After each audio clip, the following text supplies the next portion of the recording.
Este é o Poder Público, a semana em debate pela secção de política do Público. São José Almeida. David Santiago. Eu sou a Sónia Sapaz e este é o Poder Público, um podcast em que nos sentamos à volta de uma mesa, neste caso num estúdio, para falar sobre o que gostamos muito de falar, que é a política.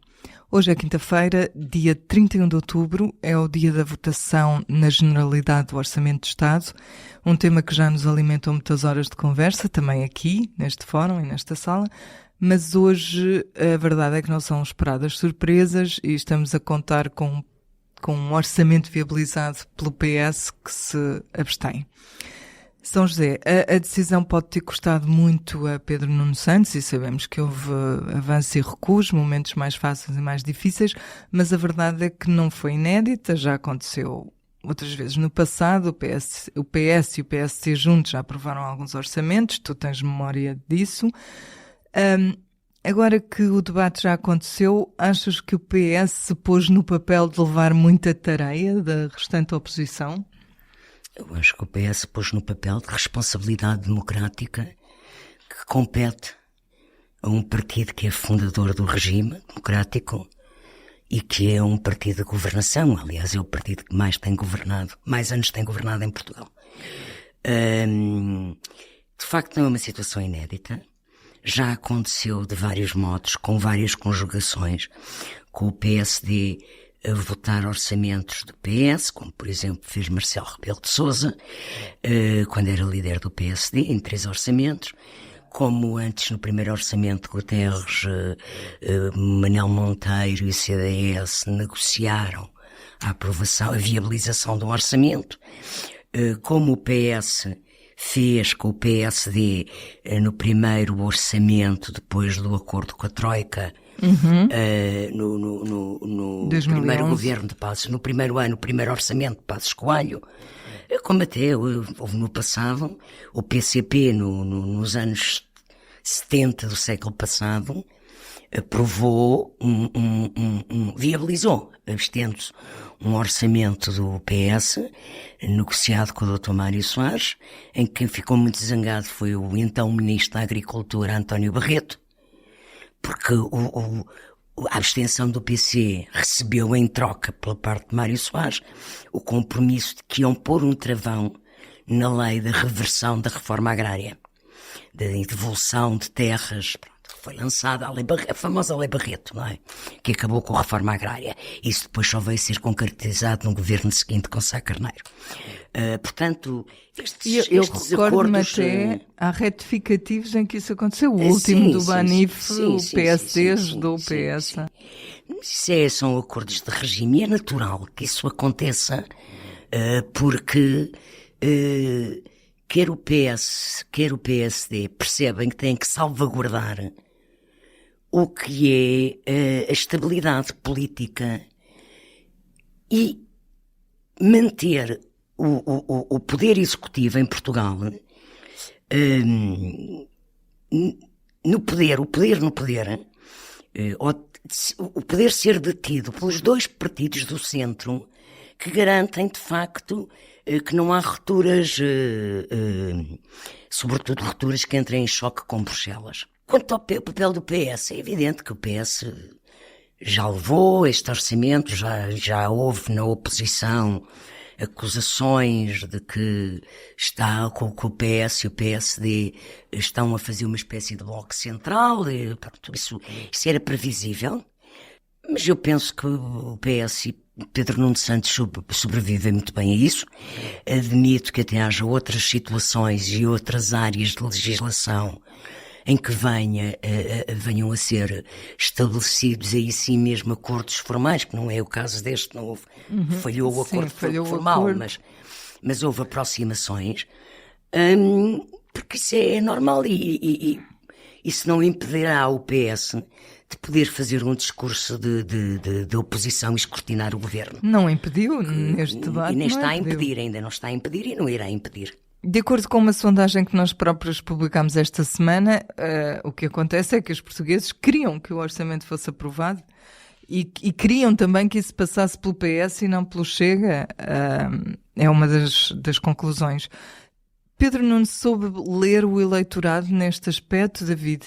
E pergunto isto porque, por outro lado, nessa mesma sondagem, e isto até pode parecer contraditório, o AD passou à frente do PS e o PS perdeu 4 pontos percentuais, que foi exatamente os pontos que o Chega ganhou. O que também pode indiciar que foi uma perda direta de um partido para o outro. É uma transferência. Portanto, é uma pergunta composta. Okay. Não, deixa-me só começar pelos números, até para quem não viu a sondagem. Porque, de facto, uma esmagadora maioria de 76% dos inquiridos disseram que queriam o orçamento aprovado. 79% consideravam que deve ser o PS a viabilizar. Mas também havia 57% a dizer que o Chega devia viabilizar, neste caso através da aprovação, do voto a favor. Ou seja, houve mais entrevistados a considerar que o PS viabilizar do que havia em relação ao Chega.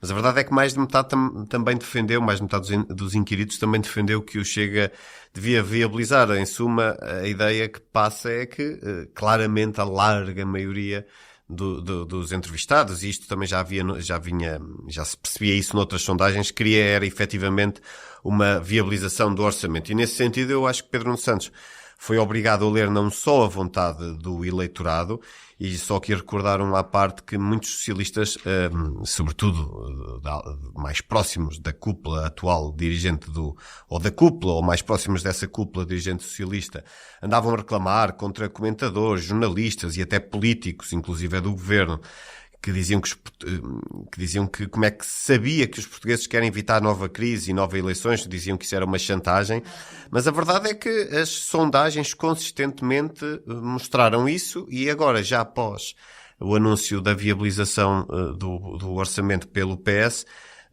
esta sondagem da Católica para o Público também mostrou isso mesmo, e portanto ele foi obrigado a ler a vontade do eleitorado, mas sobretudo, ainda assim, na minha opinião, as circunstâncias políticas, porque a verdade é que com o anunciado voto contra do Chega, se o PS não viabilizasse, nós sabemos que o governo também ia entrar ia para a campanha eleitoral certamente a criticar sobretudo o PS, não é? Como responsável da falta de responsabilidade, acusá-lo de falta de responsabilidade, privilegiar interesses partidários hoje do país. Claro que também diria o mesmo do Chega, mas a verdade é que o Chega, que nós sabemos, convive muito melhor com esse tipo de contradição, se quisermos, ou de ter menos a perder, e portanto claramente quem teria mais a perder nesse sentido era o PS.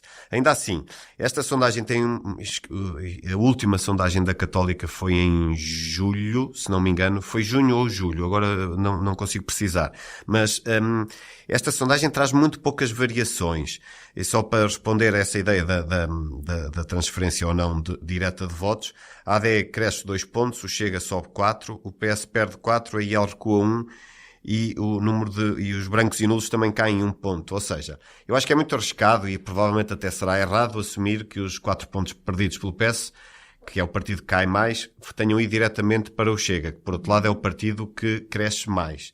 No entanto, o que ficou claro nas últimas eleições e dos estudos que foram feitos dessas eleições é que o Chega tem capacidade de ir buscar eleitorado não só à abstenção, como é óbvio, mas também ao PSD e até ao PS.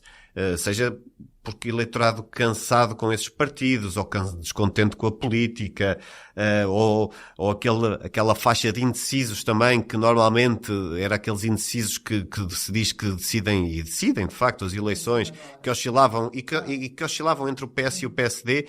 Agora, alguns desses indecisos também parece que vão pendendo, não será a maioria, mas há alguns que vão pendendo, e portanto acho que poderá ser exagerado, mas também não tenho dúvidas que alguns destes inquiridos tenham passado do PS para o Chega.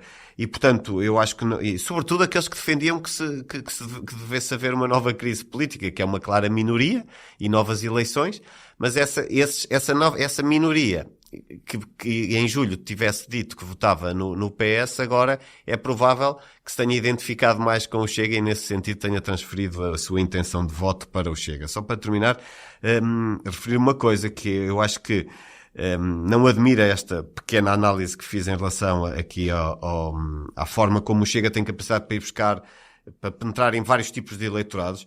Isso não admira, porque tratando-se de um partido que é tão oportunista quanto populista, nós sabemos que tem propostas para todos os gostos. Tem propostas que vão do socialismo ao mais bafiento neofascismo, e portanto nesse sentido consegue apresentar propostas que vão captando vários tipos de eleitorado. Sim, que é o que também é perigoso, não é? Eu queria manter-me um bocadinho mais na sondagem, porque sendo esta primeira feita em período orçamental, digamos assim, permitiu-nos perceber o estado vital do governo e o estado da oposição também. E a ti, São José, queria-te perguntar se Luís Montenegro e Pedro Nuno Santos, que estão ambos em terreno positivo quanto à popularidade, mas que no campo das intenções de voto, como o David agora também explicou, o primeiro, portanto, Luís Montenegro e a AD subiram um pouco e passaram à frente. E o que te pergunto é se isso já é reflexo de algumas medidas do governo, já é uma avaliação que é feita destes primeiros meses de governação, o que na nossa anterior sondagem ainda não tinha reflexo nenhum. Eu admito que possa haver já algum reflexo, se bem que penso que ainda é cedo para ter essa leitura, porque o governo tem meio ano e de facto tem tido muita atividade e proclamatória, tem proposto, anunciado medidas, mas a sua concretização ainda não é perceptível na sociedade. Ou de grande parte dessas medidas não é ainda perceptível o resultado. Se bem que nestes dois últimos meses o nosso salário sim, o nosso salário, mostrou... portanto, mas esses impostos também iríamos ter mais ou menos a mesma coisa, sim, porque isto estava já num orçamento de Medina, não é? Mas quem está no governo no momento em que a nossa conta bancária... Aumentou essa diferença, portanto. Aumentou. E quando te recebemos é Luís Montenegro que está lá, não é? É isso, é a pessoa que no momento... E também a forma como ele conseguiu a paz social com vários setores da administração pública. Começou com os polícias, depois passou para os forças de segurança, militares, oficiais de justiça, forças armadas... Está a negociar com os médicos ainda. Portanto, é natural que essa pacificação social que ele fez e que ele quis admitir e que ele aceitou, como ele dizia ontem, há mais coisas para além de ter excedente. Portanto, a opção dele não é manifestamente a opção dos orçamentos não é bem... de António Costa. Deixa-me acabar, sim, já vais perceber. Sim. Não, eu só estou a dizer, eu concordo com o que a senhora já está a dizer. Espera aí. Mas não é verdade, é o que o Montenegro disse. Mas espera, está bem, mas ele, portanto, o que eu estava a dizer, ele tem uma posição relativamente ao que é o atingir os objetivos orçamentais impostos pela União Europeia sobre déficit e dívida pública. António Costa apostou muito na redução da dívida pública, porque estes excedentes, por lei, vão diretamente para abater a dívida pública. Ele tem uma visão até mais próxima de Pedro Nuno Santos, curiosamente, concordam nisso, de que esse excedente deve ser revertido em rendimentos para a população e investimento público. Portanto, quer dizer, não me parece que seja ainda o momento de se poder dizer que o governo já está a beneficiar. Pode estar a beneficiar alguma coisa, tem boa imagem, tem dado rendimentos às pessoas, dinheiro no banco ou no bolso, mas isso, quanto a mim, ainda é cedo para perceber o nível de aceitação que este governo tem. Eu penso que mais lá para a próxima primavera já possa haver uma leitura mais clara das tendências das sondagens. Sim, no fundo, quanto mais tempo passar...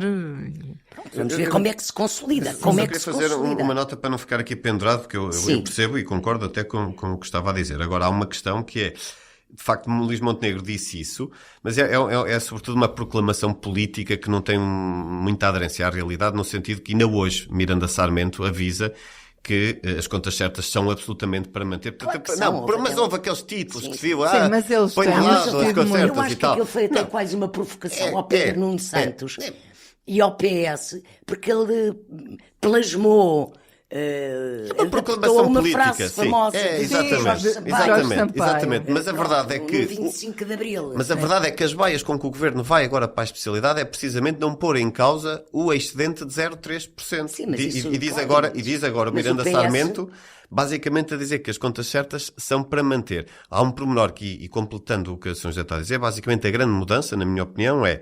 Mas também é mais fácil fazer isso quando a dívida já está abaixo de 100% Pois, do PIB. claro. Claro. É que a descida que este governo prevê da dívida é em função do PIB. Não há uma descida em termos absolutos como aquela que só aconteceu com Medina, nem com Centeno aconteceu. Sim. Mas é uma diferença de opção. É uma Sim, diferença de opção. a diferença entre não haver a redução em termos absolutos é precisamente porque esse? para haver esse dinheiro Sim. para distribuir. Resolver digamos assim. problemas. Sim. David, mas deixando um pouco a sondagem de parte e voltando a esta questão do orçamento, porque a discussão prolongou-se durante estes 2 últimos dias, e vocês já entraram um pouco no debate, na questão do debate. Do teu ponto de vista, o que é que marcou a discussão nestes 2 dias? Foi isso? Foi a questão dos 0,3%? É tudo um pouco, sim. Deixa-me só fazer uma ressalva, até porque nós estamos a falar com o debate no segundo dia em curso e podemos ser ultrapassados depois por coisas que venham a acontecer. Exato, nós estamos a assumir que o PS cumpre Estamos a gravar a às sua... 2h30 da Exato, tarde. convém Sim, dizer que daqui estamos a a gravar bocado isto. será aprovado Ainda em faltam aí uma nacionalidade sessão e de tudo 3 mais. horas. Pronto, ainda Mas faltam muitas estamos horas. a Sim. confiar na palavra Sim. de Pedro Nuno Santos de que aprovará o orçamento. Mas pode haver novas declarações também que ponham em causa alguma coisa Claro. que eu vá dizer, acho que não, mas pronto, ainda assim. Eu acho que a questão do IRC é fundamental. Nós tínhamos noticiado há alguns dias que o PS ia votar contra a descida de 1 ponto do IRC, da taxa geral de IRC no próximo ano, e foi precisamente por causa dessa questão que não houve acordo com o Governo, e portanto isso deixava e deixa a questão nas mãos do Chega. Ora, nós... Que tem andado aos zigzags em mais relação uma a essa vez, questão. vai titubeando sempre e, portanto, nós tínhamos... Aliás, ontem foi muito engraçado, porque ontem o Ventura disse que não aprovavam Exato. e o Pedro Pinto disse que aprovavam. Não, e o Pedro, pronto, e já tinham dito no congresso do PSD, e nós estávamos lá, e o São José, Sim, lembra-se foi o bem, Pedro- porque eu Pedro fiz Pinto. questão de falar muito desse assunto, que era a questão não é o Pedro Pinto, foi o Filipe Melo, o deputado Filipe Filipe Melo, Melo, que foi sim, quem representou o Chega, de garantir que, um bocado a ideia de que mais vale um pássaro na mão que 2 a voar, e nesse sentido que o Chega, embora defenda uma descida mais substancial do IRC, não deixaria de aprovar, de votar a favor de uma descida de impostos, porque o Chega é a favor genericamente de todo tipo de descida de impostos. E subidas de pensões. Ele sim, até aprova umas pronto. coisas do PCP. Não, desde que seja para descer impostos. Entretanto, o Chega confirmou que vai apresentar como proposta de alteração na especialidade a tal descida de 2 pontos, que era a intenção inicial do Governo, e que passou de 2 para 1 para poder ter um acordo com o PS, que não chegou a haver, mas permitiu pelo menos a tal aproximação que a São José está a dizer e que garante a tal viabilização pelo PS do orçamento. Ora, a questão do IRC para mim é mais relevante, ainda há pouco o Ministro da Economia falava aqui na importância que isso terá para as empresas. O Miranda Sarmento tem dito e tem insistido, ele tem sido muito atacado, e com isto vou já a outro assunto, mas que é a questão do crescimento económico. O PS, não só, mas sobretudo o PS, atacou muito o Governo por, de facto, ter prometido taxas de crescimento económico na ordem dos 3% do PIB, e depois no programa que enviou, no plano orçamental de médio prazo que enviou para Bruxelas, reduzir-se substancialmente. Foi Pronto. sendo cada vez mais conservador, não é? É verdade que isso é feito com políticas invariantes, aquilo que é enviado para Bruxelas, e, portanto, não assume novas medidas.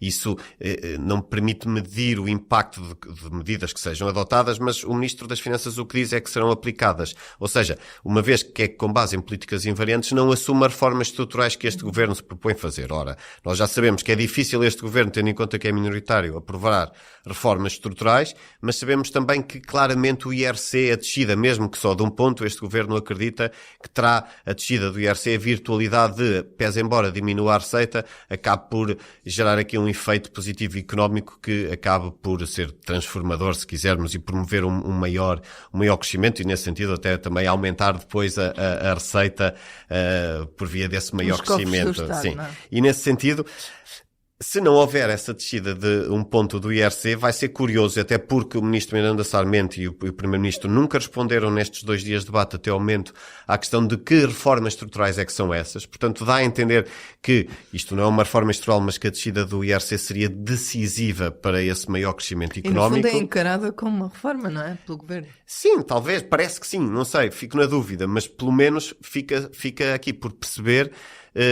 que outras formas é que estarão aqui em cima da mesa, porque o Governo reafirma a intenção de atingir uma taxa de crescimento do produto na ordem dos 3% e não na ordem dos 2%, estou a simplificar, mas daquilo que foi para Bruxelas, e no fundo os 2% era mais ou menos aquilo que o PSD criticava aos governos de António Costa nos últimos anos como sendo um crescimento insuficiente. O que ainda assim, os 2% nós sabemos que neste momento até estão bem acima daquilo que é a média europeia, tendo em conta que há vários países até em risco de recessão. Por outro lado, uma coisa que também marcou este debate, marcou-o de primeiro dia com perguntas do PS, do Bloco, e hoje já com novas perguntas insistentes sobre isso, que é o Governo ainda não disse para que é que quer a autorização legislativa para mudar a lei do trabalho na função pública, que está no Parlamento e que o Governo remete para 2025, mas, portanto, não esclareceu, portanto, ainda não se percebeu bem quais são os objetivos aqui do Governo nesta matéria, portanto fica aí também aqui uma incerteza grande. De notar também que, em relação a esta matéria, julgo que foi o Ministro das Finanças, já não tenho a certeza, mas foram muito questionados, o Governo foi muito questionado sobre onde é que pretende cortar, porque se quer mais médicos, mais professores, e se vai instituir aquela regra de só a entrada na administração pública, só entra uma pessoa quando sai uma, como é que vai compaginar estas duas realidades ao mesmo tempo que quer aumentar? Foi o Primeiro-Ministro quando foi questionado sobre isso. Sim, mas que nunca houve uma explicação, não é? Pronto, e eu já não me lembrava quem tinha. Não sei se o Miranda não chegou a ser também hoje, mas pronto. Isso era uma regra que vem do tempo do Passos Coelho e que depois o Costa acabou. Exatamente. Que é porque, aliás, vem desde o Guterres. Não, mas, desde o final do governo. Não, chegou a haver a regra, só entrava um por 2 saídas. Por 2 saídas. É essa regra que eles querem recuperar, mas isso até foi criado no último governo do Guterres. Okay, era o Alberto Martins, Ministro da Administração Pública, ou é para Estado, recuperar já na RTP, não é? Pois, o plano da RTP já prevê que seja isso. É um bocado um regresso àquela ideia de cortar as gorduras do Estado. Entretanto, o Governo, nestes 2 dias de debate, já disse que, e foi Miranda Sarmento que disse isso hoje de manhã, que não é por haver mais funcionários públicos que os serviços públicos melhoram, e detalhou com exemplos com o crescimento que houve da administração pública nos governos PS dos últimos anos, mas sim, que isso não significou, que significou o contrário, que foi uma degradação dos serviços públicos, em particular na saúde, mas noutras áreas também, como a educação. E nesse sentido, eu admito que haja outras maneiras com maior eficiência de gestão e tudo mais, que seja possível melhorar os serviços públicos, mas acho difícil compaginar isso com mais professores, mais médicos. Sim, não fica essa incerteza, e eu acho que não vai ser respondida no que falta agora até ao final destes 2 dias de debate. Teremos que esperar para ver. É pela especialidade depois, discussões mais concretas. Não sei se na especialidade se vai falar disto. Acho que é uma coisa que fica para o próximo ano. Legislação quando complementar. a proposta de alteração estiver para o próximo feita, ano. Acho que sim. Aí vai-se perceber. E visto aqui algumas pistas, nomeadamente por parte de outros partidos, de coisas que tu achas que vão ficar mesmo pelo caminho? Essa do IRC, talvez, não é? A do IRC neste momento é uma incógnita, de facto, não se percebe o que é que poderá ou não ser aprovado, não é? Porque o PSD também já disse que votará contra a descida dos 2 pontos, pese embora fosse a sua intenção inicial, eles sabem que não podem fazer isso porque o PS poderia depois votar contra na votação final global do orçamento, tendo em conta que isso seria por aqui em causa a tal linha vermelha do PS. Portanto, eu acho que aqui há uma nebulosa grande, muita incerteza na questão das pensões, também. A questão dos combustíveis, acho que vai ser também um tema que vai ser decisivo e nós já noticiámos isso Também a questão dos impostos sobre os combustíveis. Sim, da taxa de carbono. Da taxa de carbono, e mesmo, ou seja, não se percebeu ainda muito bem o que é que pode aqui acontecer, porque há a possibilidade de votações cruzadas, não é? Portanto, a IEL e Chega, por exemplo, com o PS. Para isso, acho eu, neste Pois, só orçamento. que a questão é esta, é que o Governo tem previsto um excedente de 0,3 e a margem orçamental para novas medidas está praticamente esgotada. E o Ministro das Finanças já disse isso. Estamos Mas a falar de um valor inferior. Mas sentido de responsabilidade dos partidos da oposição. Podem Certo. apresentar medidas que não Mas eu ponham acho em que não há- causa... não, eu acho mas que a nos preocupação combustíveis não é põe em causa. Eu acho que a preocupação não é grande, porque Eu acho que é o porque... o PS assumiu Certo. não só as duas votações à abstenção, até ao Sim, é fim, verdade que já há Como esse se compromisso. comprometeu. A não pôr em causa o equilíbrio em orçamental. não pôr em causa o equilíbrio Não, do eu acho que o orçamento. problema não é Portanto, de eu não estou a partidos ver o responsáveis. PS a Pois. ir votar ao lado Sim. de medidas que rebentem com o equilíbrio do orçamento. Claro. Portanto, acho que isso não acontece. Sim, eu acho Quer que dizer, o PS não é um partido de doidos, não é? o que a nossa sondagem também mostrou é que, apesar de tudo, os líderes dos dois partidos estão bastante sintonizados com o que as pessoas querem, não é? Sim, E sim, acredito Sim, que isso só que vai esta questão das continuar pensões, assim. mas isto das pensões é uma medida que o PS defende Sim, é uma e distância que o entre PS o PS queria e agora o no PSD. âmbito da negociação Mas orçamental. o PS pode apresentar isso e o PSD vota contra. Pois, mas se Chega e aí ao votarem Pois, aí pois, tá bem. pois, Sim, é que a questão é essa das as votações incógnitas cruzadas. são São essas. Sim, sim, esse sim, tipo sim. de... É precisamente isso. Em tempos chamávamos-lhe coligações negativas, não é? Exatamente.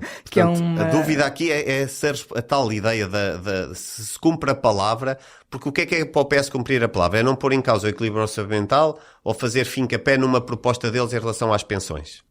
Não, cumprir a palavra do acordo do entendimento que chegou com o governo. Pronto, mas propor aquilo que Declarou defende, que ia viabilizar. mas propor aquilo que já propôs e que defende também não é faltar à palavra. E, portanto, nesse Sim. sentido, esse equilíbrio será curioso, pelo menos, assistir Bem, nos próximos o que eu dias. vos digo é que vem aí o orçamento das votações cruzadas, isso sem dúvida, isso não é incógnita.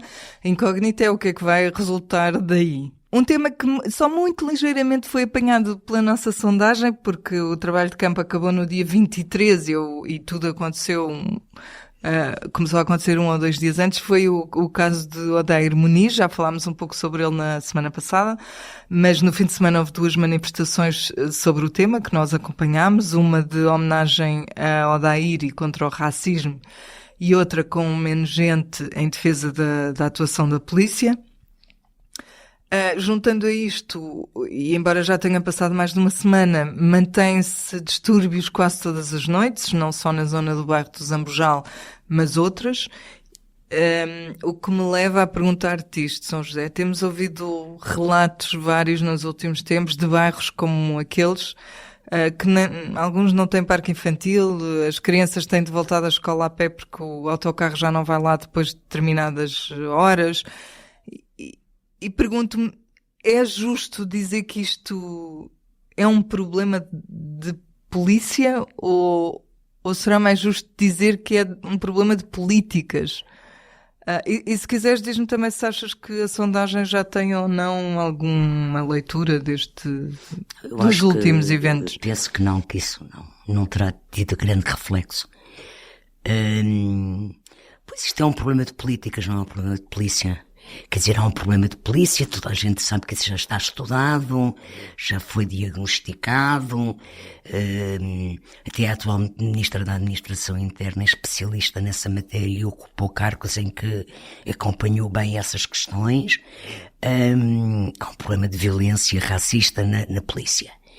E parece-me que é evidente que a polícia não atua nesses bairros com o mesmo educação e civilidade com que atua, por exemplo, no bairro onde eu moro ou noutros bairros de Lisboa, não é? Pronto. Da cidade de Lisboa. Mas é um problema de políticas. É um problema de investimento. Sobretudo na manifestação eu acho que se sentiu muito isso, não é? Que é um problema de políticas, porque o que as pessoas diziam é que se sentiam abandonadas. Estão cansadas de estar abandonadas.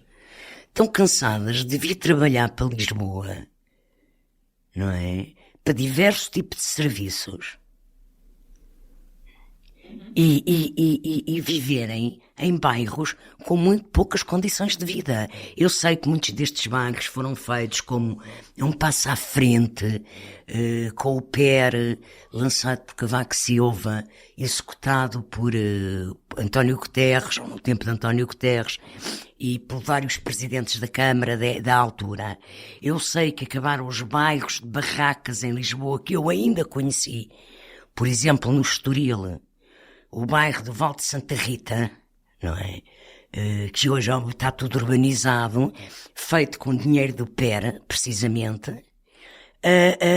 mas que são bairros que continuam a ter problemas sociais graves, de pessoas com grandes dependências de apoios estatais, de grande pobreza, e porque nunca lhes foi dado, de facto, condições de tratamento igual ao nível de bem-estar de vida, como há noutras zonas do país. Há uma grande desigualdade social e isso reflete-se nessas zonas. Eu espero que agora, eu acho que foi um passo positivo, embora eu acho que o governo tenha sido muito securitário na forma como falou deste assunto, quer o primeiro-ministro, quer o ministro da presidência, mas penso que foi importante aquela reunião com as comunidades. E que esse acompanhamento, porque aquelas comunidades, aquelas organizações que representam aqueles bairros, podem ser um interlocutor e um dinamizador de melhoria de situação de vida daquelas populações. Quero também aqui nisto tirar o chapéu, fazer um elogio ao Dr. Isaltino Moraes. Olha que eu acho nunca me passou pela cabeça vir a fazer isto, mas quero dar um elogio ao Dr. Isaltino Moraes. Já que é uma pessoa que conhece bem este assunto, porque como Presidente da Câmara já executou em Oeiras, bairros, claro. Executou em Oeiras o PER no governo Guterres, no primeiro governo Guterres. Ele portou-se muito bem, ele teve problemas também em Oeiras, um bairro que nem sei agora o nome, mas uma freguesia. Havia a Pedreira dos Húngaros? Não, isso já não existe. Havia, sim. Sim, deve ser o que substituiu, se calhar, a Pedreira dos Húngaros. Não sei o que é que tu vais referir. Mas não, porque ele, logo no primeiro dia, foi para lá, ele tem uma grande intervenção, ele conhece estas pessoas pelo nome próprio, é um dos presidentes da Câmara que mais obra social tem feito, e fez uma coisa que eu acho de uma dignidade imensa, foi ao funeral do Odair Muniz. Foi o único político. O único político que lá pôs os pés. Desculpa eu dizer isto, o Presidente da República, que gosta tanto de ir a funerais de bombeiros e destes e daqueles que morrem nos incêndios, ali não foi porquê? Porque o rapaz era afrodescendente, de ascendência cabo-verdiana? Não creio que tenha Porque sido era por mulato, isso. não sei se é por isso. Não, como é um tema que queima neste momento, Eu acho que é mais isso. ele Eu acho que ele não quis evitou. arriscar poder ser acho que Isaltino criticado. tira o chapéu ao Dr. Isaltino Moraes. Mas acredito, eu não quero acreditar nessa ideia, acredito mais que seja porque é um tema de facto muito difícil, muito polarizador e que queima. E Marcelo está a gerir sobretudo a sua popularidade que esteve em baixo. Ele agora tem tentado estar marcatado, isso tem beneficiado a sua popularidade e neste momento tem medo de estragar aquilo que conseguiu amealhar agora nos últimos meses pós caso das gêmeas e portanto parece-me ter sido isso. O que dizem de avançarmos para o público notório? São José, podes? Olha, eu vou voltar ao orçamento. Para, dizer que aconteceu um clássico. O PSD Madeira fez mais uma vez a chantagem do costume com o Orçamento de Estado, para conseguir mais dinheiro. E conseguiu, agora chama-se uma transferência extraordinária, que neste caso é de 38 milhões de euros. É a captação do IVA, é basicamente Sim, mas isso. eu acho que eles arranjam sempre qualquer forma de arranjarem uns dinheirinhos no Orçamento de Estado. Eu lembro-me, a primeira vez que isto aconteceu em Portugal foi quando o doutor Alberto João Jardim, era António Guterres primeiro-ministro a começar, e ele conseguiu um opíparo perdão da dívida da Madeira ao continente, que o Cavaco nunca tinha perdoado, e que Guterres, para garantir os votos, a abstenção dos deputados do PSD Madeira no Orçamento de Estado, fez um perdão de dívida que era uma data de dinheiro na altura. Era imenso dinheiro. Portanto, é um clássico da política portuguesa, do PSD Madeira. É verdade. Os Açores também tentaram... Não, e vão ter. Nós um dia destes vamos tentar noticiar alguma Leia ao coisa público, sobre não isso. é? Sim. Não, mas é sempre o PSD Madeira que toma a dianteira nestas. Sim, e neste Não, caso e- também foi ele que pescou o olho ao José Bolieiro Sim, no nós Congresso. noticiámos logo. precisamente Sim. isso, a dizer que... Sim, foste tu que fizeste a notícia. Sim, é verdade. David, segue. Não, eu queria fazer aqui um público notório relativamente curto, até para depois ter tempo de fazer aqui uma outra declaração, mas basicamente o público notório é o Presidente da Câmara de Loures, Ricardo Leão. Notícia de hoje, não é? Sim, notícia de hoje, que ele é também recém-eleito Presidente da Federação da Área Urbana de Lisboa. Ele basicamente vem aqui, mas foi ele, mas também o PSD e o PSD de Loures que acompanharam aqui uma proposta. Isto não tem valor vinculativo, mas acompanharam uma recomendação do Chega numa reunião da Câmara de Loures, em que se defende que as pessoas que cometam crimes, por exemplo, a reboque agora destes distúrbios, mas não só, e sejam arrendatárias de uma casa municipal, devem ser despejadas. Ora, Ricardo Leão, que falou até bastante sobre isto, diz que se deve ser impiedoso e tudo mais. A Helena Roseta, por exemplo, já veio lembrar que estas pessoas, estes potenciais criminosos, têm normalmente famílias e vivem com famílias que não têm culpa nenhuma disso e, portanto, paga ao justo pelo pecador.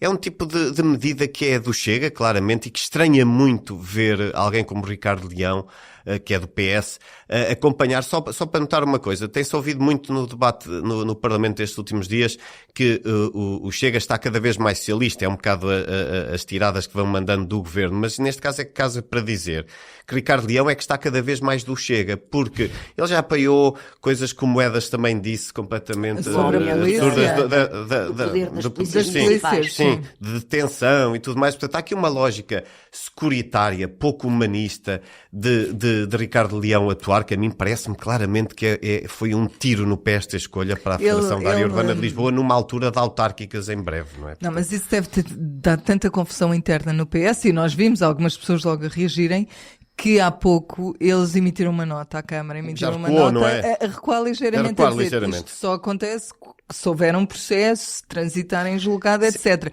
Portanto, ele deve ter, internamente não deve ter sido, Não deve ter sido, claro. uma coisa Não, fácil mas para o PS gerir. a gafe, eu acho que isto é Sim. mais do que uma gafe, é revelador daquilo que é o espírito deste político e eu acho que ele não está muito bem enquadrado naquilo que são os valores do Partido Socialista. Olha, mas tu Eu gostava só tinhas de fazer dito que aqui. querias dizer qualquer coisa. É um minuto. Eu queria aproveitar este espaço para fazer uma homenagem ao professor André Freire, que morreu esta quarta-feira. O André Freire ficará para a história seguramente como um dos mais marcantes cientistas políticos do país e, garantidamente também, como um cidadão que, apesar da sua condição de politólogo, se foi sempre corajoso na defesa dos seus ideais de esquerda e fazendo-o de forma bastante capaz, sem pôr em causa aquilo que era a sua independência, se quisermos, enquanto também politólogo, mas também pelo seu ativismo por causas muito diversas, da defesa do litoral alentejano contra a sobreexploração, à defesa da paz e dos povos oprimidos. Eu acho que ele merece uma palavra de homenagem. Completamente. Foi o primeiro politólogo